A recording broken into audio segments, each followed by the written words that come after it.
لقد عاش الإنسان مع الكلاب منذ وقت طويل، ولقد ضرب المثل بوفاء الكلاب الكبير للإنسان، فهي الحيوانات الأكثر وفاء لصاحبها على الإطلاق.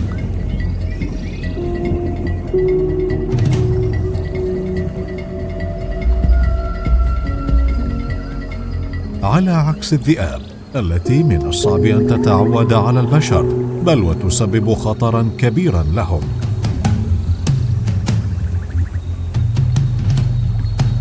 فهي حيوانات عدوانية، ومن الممكن أن تهاجم الإنسان بل تقضي عليه.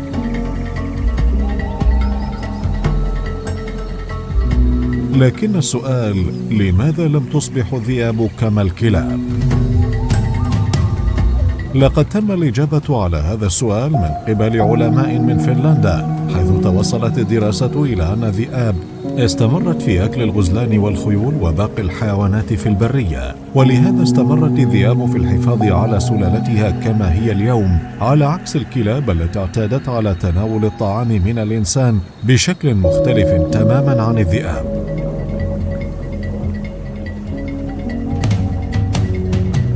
وبالرغم من اختلافهم اليوم، إلا أنهم مشتركون بنسبة 99% من الصفات، حتى أنه في الكثير من الأحيان يقوم الكلب بالتزاوج مع الذئب أو العكس، وبعد التزاوج ينتج عنهم حيوان يسمى بالكلب الذئب، وهو حيوان ناتج عن تزاوج أنثى الكلب بذكر الذئب، وبالتالي يمتلك هذا الحيوان قوة الذئب ووفاء الكلب.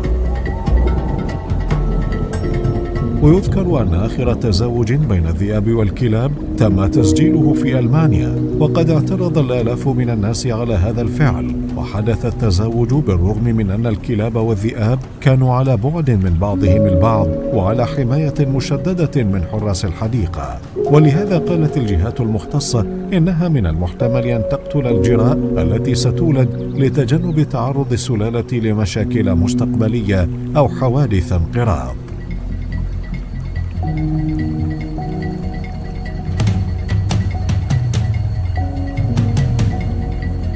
ما رأيك أنت عزيزي المشاهد بهذه النوعية من التزاوج؟ اكتب لنا رأيك في التعليقات، ولا تنسى الاشتراك في القناة وتفعيل زر التنبيهات حتى تتوصل بكل ما هو جديد يوميا.